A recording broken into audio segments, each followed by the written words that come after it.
आज हम जिस विषय पर बात करेंगे वो है क्रोध। क्रोध वो भावना है जो हमारे सारे जीवन को घेर कर रहता है। क्रोध को ना उम्र की मर्यादा है, ना ही ज्ञान की। कब, कहां और किस कारण से क्रोध पैदा हो जाए वो कोई नहीं जानता। और जब क्रोध जन्म लेता है तो तुरंत ही विचार करने की शक्ति खो जाती है। बुद्धि पर अंधकार छा जाता है।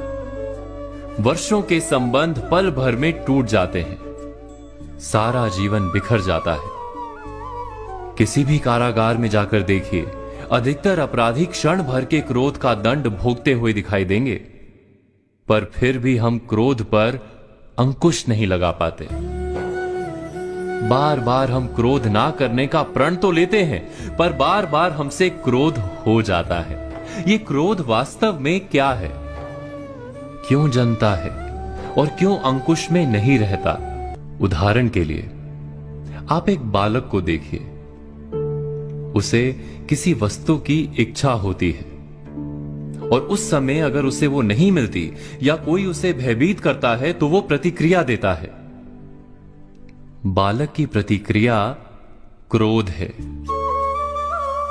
क्योंकि बालक निर्बल है, निसहाय है। बालक अपनों से बड़ों को अपने वजूद का एहसास, अपने अस्तित्व की प्रतीति करवाने का प्रयास करता है क्रोध के माध्यम से। बड़े होने पर भी हम क्या ऐसा ही नहीं करते?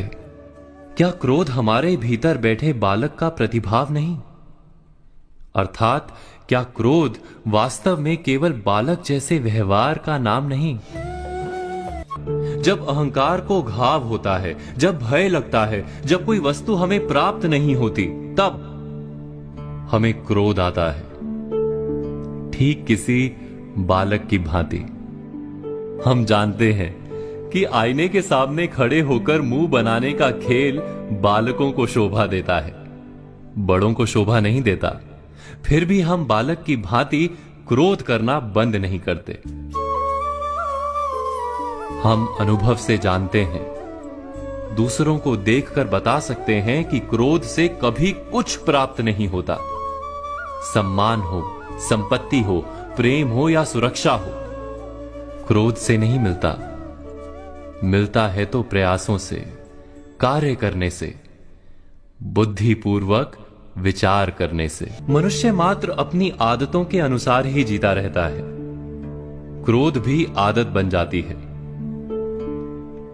हमारे चाहते हुए भी हम अपने प्रतिभावों को रोक नहीं पाते। हम स्वयं को बड़े या पुख्ता मानते हैं, पर थोड़ा सा कारण मिलते ही हमारे भीतर का बालक क्रोध कर बैठता है। अर्थात क्रोध वास्तव में और कुछ भी नहीं, हमारी बालक बुद्धि का नाम है।